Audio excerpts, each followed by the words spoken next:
Salut à toutes et à tous, je suis content de vous retrouver donc pour la suite du cycle Hammer Film. Et cette fois-ci, j'ai choisi donc pour illustrer donc la suite de ce cycle qui me tient vraiment à cœur pour vous faire partager les pépites du studio Hammer Film, donc grand studio qui a œuvré beaucoup dans l'épouvante gothique. Entre les années, je dirais, 50, qui sont les années 50-60, qui sont vraiment, je dirais, celles qui ont brillé pour le studio. Celles où ils ont le plus, je dirais, eu de succès.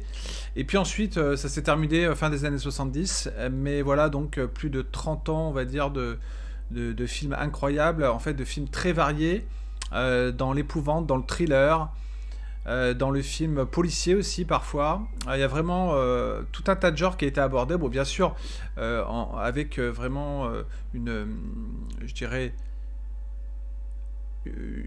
un genre prioritaire qui est donc bien sûr l'épouvante. Mais ici donc ce soir je vais encore vous parler d'un brillant petit film qui pour moi est donc fait partie aussi des grands classiques puisque c'est John Gilling qui l'a réalisé et il fait partie des films que j'adore parce qu'il y a une ambiance, il y a une atmosphère. Avec trois fois rien, ils arrivent à instiller un véritable suspense. Donc c'est un thriller à suspense, Le spectre du chat donc, ou plutôt l'ombre du chat en anglais, que moi je préfère mais largement comme titre, parce que vraiment le titre se prête davantage à l'histoire. L'ombre du chat, c'est vraiment centré autour d'un chat, un chat vengeur, un chat qui en fait transmet en quelque sorte une malédiction, si on l'interprète de cette manière, parce qu'on peut l'interpréter de manière différente. Dès que je vous aurai en fait relaté l'histoire du film, alors, pour vous relater un peu, je dirais, le contexte, comme d'habitude, je vais vous reparler un peu donc de- de- du pitch de l'histoire, et puis ensuite on reviendra un peu sur, je dirais, le scénario en lui-même, et puis sur donc la réalisation, et puis voilà, si je retrouve quelques anecdotes, également, je vous les citerai. Alors, le réalisateur, d'abord, je vous parle de l'aspect, je veux dire, distribution, etc. Donc le réalisateur c'est John Gilling. John Gilling, j'en ai déjà parlé à travers un film que j'adore, qui pour moi est son meilleur, L'Invasion des morts vivants, ou The Plague of the Zombies, qui est vraiment une incursion dans le monde vaudou, mais traité de manière vraiment très intelligente, pas bêtement un film de morts vivants, vous voyez, qui se contente d'aligner des cadavres qui mangent de la chair humaine. Non, non, c'est vraiment une, c'était vraiment l'invasion des morts vivants, une incursion, je dirais, dans le domaine du vaudou, vous voyez, avec où on ressuscite un peu, je dirais, les morts, pour qu'ils accomplissent en tant qu'esclaves des objectifs que leur donne un maître qui les contrôle.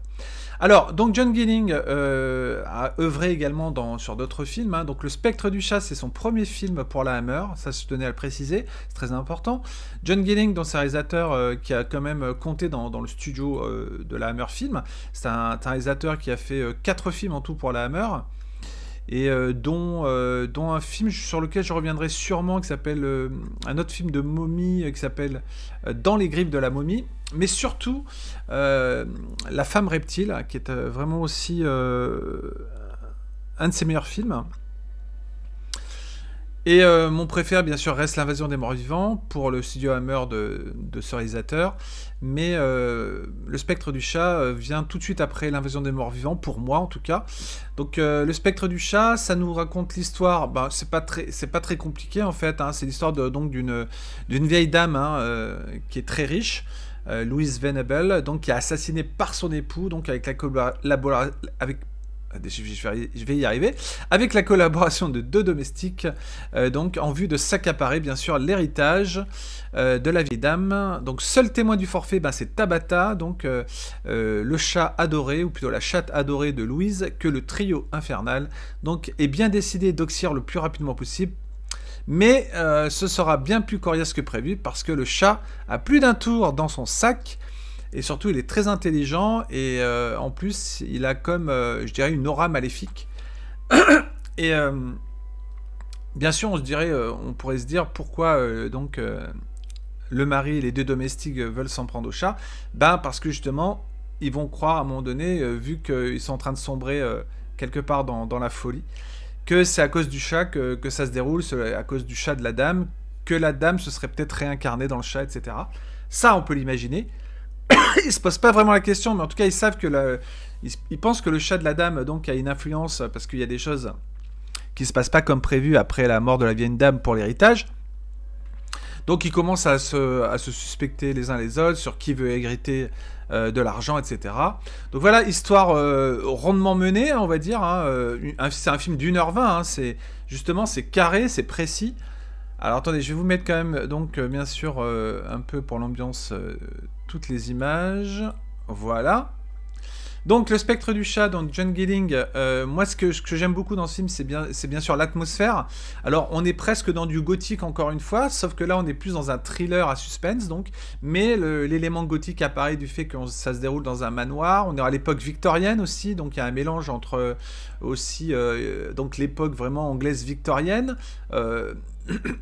Le gothique apparaît plutôt, je dirais, dans le lieu en fait, les décors qui entourent le manoir, parce que ça se déroule dans une sorte de manoir, qui est isolé bien sûr dans la campagne anglaise.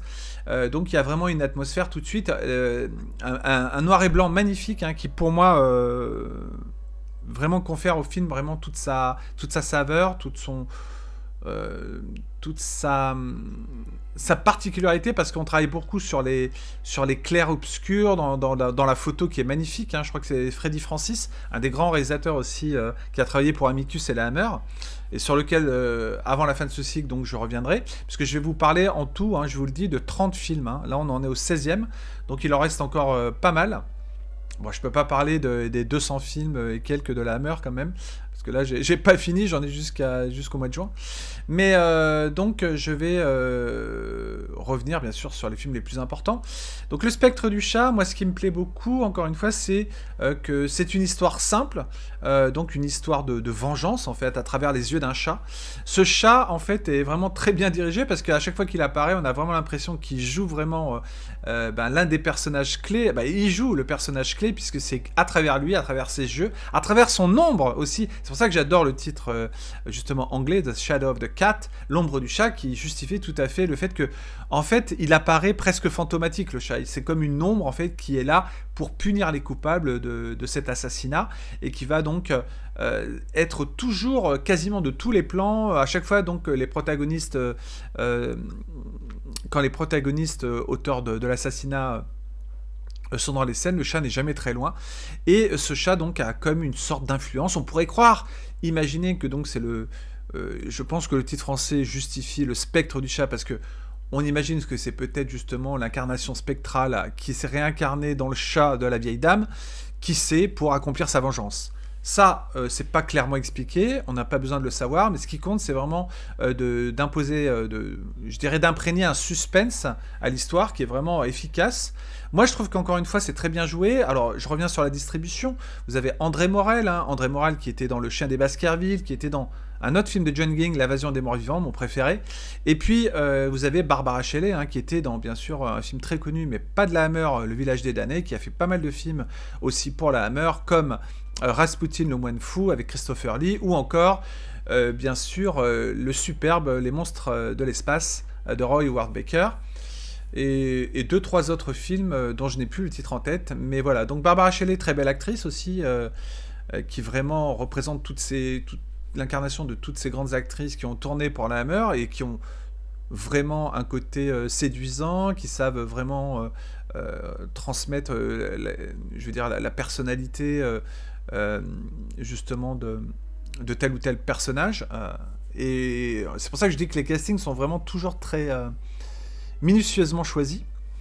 Voilà, donc pour revenir à l'histoire, donc c'est un scénario qui est certes très basique, mais en fait, ce qui fonctionne, c'est vraiment l'atmosphère, l'ambiance, en fait, tout ce qui imprègne, je dirais, le côté malfaisant, en fait, de l'animal, déjà, qui, quelque part, veut venger sa maîtresse, et même si c'est une vengeance, je dirais, plutôt à distance, puisque ces deux parts enfin, une sorte de malédiction, en fait, que le chat transmet pour que les victimes, enfin plutôt les bourreaux de sa maîtresse, donc payent leurs crimes.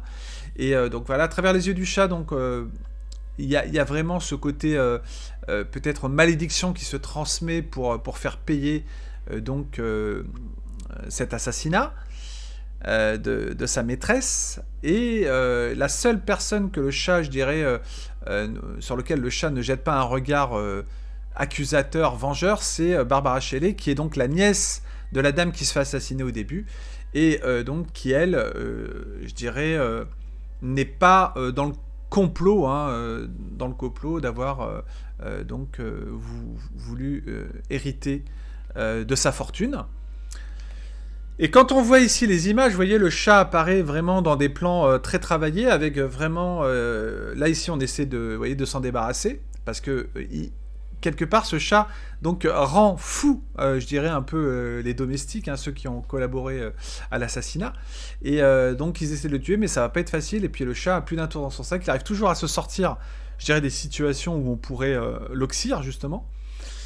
Mais je trouve qu'avec 3 fois rien, en 1h20, écrire une histoire pareille avec un minimum de suspense, en plus progressif, et qui confère à l'histoire vraiment son charme, moi, je trouve ça vraiment excellent.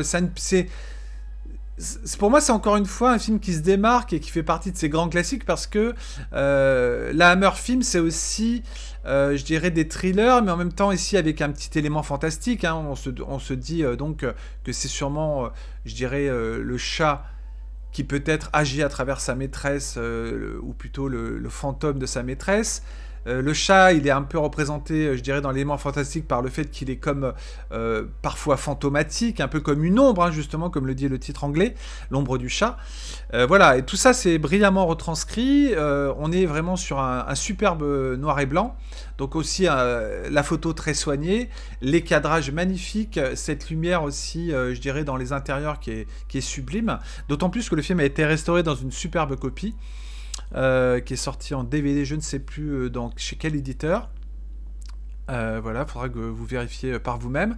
Mais en tout cas, ils ont fait un superbe travail sur le master de ce film. En Blu-ray, oui. Je pense pas qu'il soit sorti en 4K.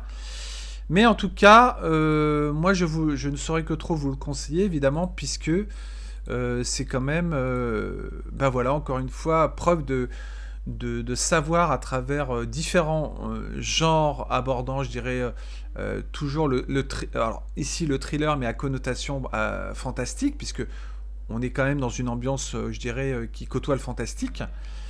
Et je trouve ça vraiment, c'est un petit film vraiment très bien, encore une fois très bien écrit au niveau des personnages. Franchement, jusqu'à la fin, on a envie, même si on sent, on se doute de comment ça peut se terminer. Il n'y a pas réellement de surprise à ce niveau-là, mais en tout cas, le film fonctionne, et c'est ça qui est bien, fonctionne vraiment sur la durée, parce que justement, il n'est pas trop long, et que le récit, la narration est vraiment construite pour que les événements s'enchaînent, et que donc le chat soit bien sûr le personnage central, et qu'on croit surtout en sa présence maléfique, hein, qui transmet, je dirais, quelque part le fruit de sa vengeance. Et voilà, et ça, je vais vous mettre d'ailleurs un petit peu, je dirais, le trailer, hein, le trailer d'époque, qui est vraiment très intéressant également. Et voilà, moi je trouve que la Hammer, encore une fois, à travers, je dirais, les films, que ce soit en couleur ou en noir et blanc qu'ils ont abordés, avec des réalisateurs de talent quand même, que ce soit bien sûr le numéro 1 Terence Fisher, mais aussi John Gilling, mais aussi Freddie Francis, et j'en passe et des meilleurs. Voilà, donc là, vraiment, encore une fois, c'est un film qui va, je dirais, à travers tous les thèmes qu'ont abordé je dirais, mis à part l'épouvante gothique, le polar, mais le polar plutôt, je dirais aussi, avec, par exemple, vous avez un film qui s'appelle Les Étrangleurs de Bombay, dont je vous parlerai, qui est un film qui n'a rien à voir avec du fantastique ou de l'épouvante. Et voilà, donc ils ont vraiment été très éclectiques, hein, dans la façon d'aborder les thèmes. Et voilà. Et ici, donc, le Spectre du chat, on est dans une ambiance, oui, presque gothique aussi, puisque quand même les intérieurs font penser à du cinéma gothique à travers les décors. Mais vous avez aussi, bien sûr, ce chat qui, vous voyez, comme on le voit ici dans les images, donc est capable aussi de, je dirais, pour se débarrasser des personnes donc qu'il a ciblées, donc parfois attaque aussi. bien que donc son influence est plutôt, je dirais, vous voyez, quand ici on le poursuit, parce que le chat, vraiment, au bout d'un moment, les protagonistes se disent que c'est à cause du chat que les malheurs arrivent, et c'est pour ça qu'ils veulent s'en débarrasser. Mais ce chat, c'est pas rien, et c'est un plaisir de le voir donc vraiment être capable d'être plus intelligent en fait que les êtres humains qui l'entourent, et ça c'est bien. Donc l'ombre du chat, vous voyez, vous venez de la voir sur le mur, et c'est peut-être pour ça que le film, donc dans sa version anglaise, a ce titre. Mais voilà, c'est une petite pépite que je ne saurais que trop vous conseiller. Voilà, c'est pas le plus grand film de la Hammer, c'est vraiment un des meilleurs. En tout cas, un vrai thriller qui vraiment fait passer un très bon moment. Et c'est tout ce qu'on demande. L'efficacité justement de ce studio, de faire des films d'époque. Et d'ailleurs, ils feront aussi d'autres thrillers dont je vais vous parler, deux de Freddy Francis que j'adore, hein, qui sont absolument brillants, peut-être encore plus brillants que le Spectre du chat, je dirais, au niveau de l'histoire, et au niveau je dirais du rebondissement final, puisque là, il y a vraiment deux twists dans les deux films dont je vais parler, de Freddy Francis, Paranoïaque et Meurtre par procuration, qui sont excellents. Deux thrillers vraiment sous haute tension que j'adore, de la Hammer. Mais le Spectre du chat reste vraiment une super curiosité, encore une fois, de l'inventivité, à travers cette fois-ci les yeux d'un animal, de montrer, je dirais, leur diversité, leur façon de raconter une histoire, mais en prenant le point de vue justement d'un animal.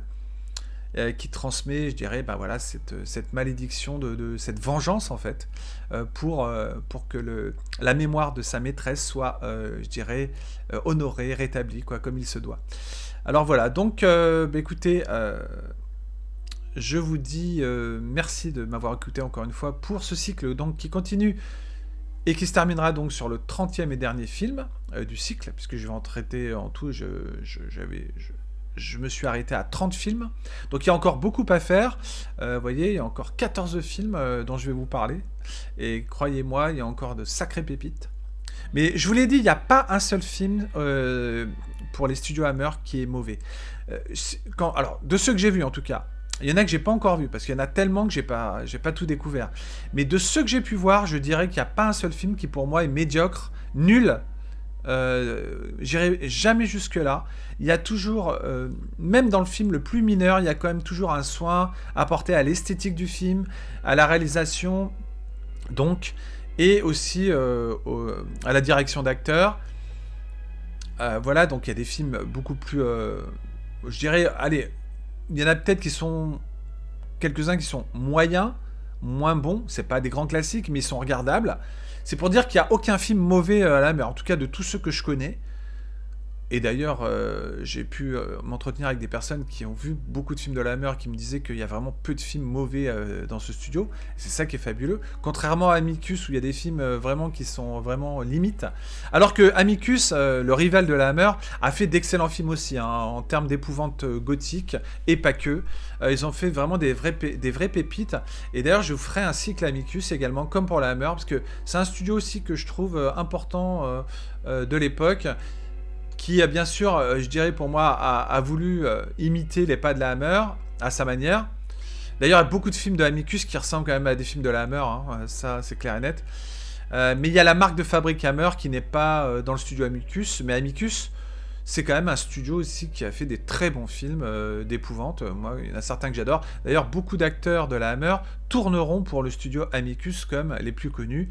Je vous le cite en mille, Christopher Lee, Peter Cushing, et même André Morel, ou même Barbara Shelley. Donc, excusez-moi, voilà, je suis en train d'atchoumer. Voilà, donc, je ne saurais que trop, bien sûr, vous donner envie, je l'espère, de voir cette petite pépite, Le Spectre du chat, ou plutôt L'ombre du chat, de 1961. Voilà, encore une fois, un film à redécouvrir de ce studio. Voilà, c'est le charme des films de cette époque. Et encore une fois, je le dis, je le redirai tout le temps. Vraiment, ce que nous a apporté le cinéma de genre dans les décennies les plus marquantes, justement. Ces fameuses décennies qui étaient riches de créativité, qui avaient vraiment des acteurs au top. Enfin, vraiment une science, je dirais, du cinéma vraiment qu'on a perdu quand même aujourd'hui dans beaucoup de films justement d'épouvante ou de fantastique ou d'horreur d'aujourd'hui. Parce qu'aujourd'hui, les bons films d'horreur fantastiques se comptent sur les doigts de la main. Hein. Avant, il y en avait plusieurs. Vous voyez, la Hammer, chaque fois qu'un film de la Hammer sortait en Angleterre, ou même dans le monde, il était connu, reconnu, en tout cas dans les années 50-60, là où ils ont vraiment brillé, il y a eu vraiment, je dirais, il y a eu quelque chose de absolument brillant dans ce studio qui fait que chaque film était attendu, quoi, et chaque film se renouvelait surtout, voilà, en termes de scénario, je dirais, d'ambiance, de façon même d'aborder une thématique similaire comme celle du vampirisme, celle du monstre de Frankenstein, mais toujours en traitant ça de façon vous voyez, sans faire du copier-coller à chaque fois à chaque film, ils arrivaient toujours à faire, dans chaque film de vampire, de traiter encore l'histoire de manière différente pour qu'elle soit vraiment captivante, etc. D'ailleurs, je vous reparlerai quand même de 2-3 films de vampires que j'adore encore, parce qu'il y en a beaucoup que je trouve encore qui méritent d'être remis en lumière, comme Le Cirque des Vampires, dont je vais parler donc la prochaine fois, qui est pour moi un des meilleurs films de vampires que j'ai vu, produit par le studio Hammer. Voilà, donc merci de m'avoir suivi pendant ces presque 22 minutes donc de vidéo. J'espère vous avoir donné envie de découvrir cette petite perle noire qui est Le Spectre du Chat ou The Shadow of the Cat. Voilà, donc merci à tous. N'oubliez pas de cocher le pouce vers le haut. Et puis n'hésitez pas à vous abonner. Bien sûr, c'est gratuit. De faire connaître la chaîne autour de vous, si possible. De me rejoindre sur le site Atreyu, les chroniques d'Atreyu. Si vous vous intéressez au cinéma de genre, plutôt rétro à l'ancienne. Justement, de ces décennies vraiment pleines de créativité que le cinéma de genre a donné, à travers des superbes auteurs, scénaristes, réalisateurs, acteurs, etc. Merci à tous, je vous dis à très bientôt pour un nouveau film, qui sera donc Le Cirque des Vampires, et croyez-moi, celui-là, c'est aussi dans le genre, encore une façon vraiment intelligente d'aborder le thème du vampirisme à travers un cirque itinérant, et je l'adore également. Merci à tous, et je vous parle même pas aussi de l'ambiance de ce film, enfin bref, j'y reviendrai pour la prochaine vidéo. Merci à tous, bonne semaine, enfin bonne fin de journée surtout, puisque là on est donc vendredi, et puis surtout bon week-end à venir. Merci, à très vite sur la chaîne Attention ça tourne, et merci à vous.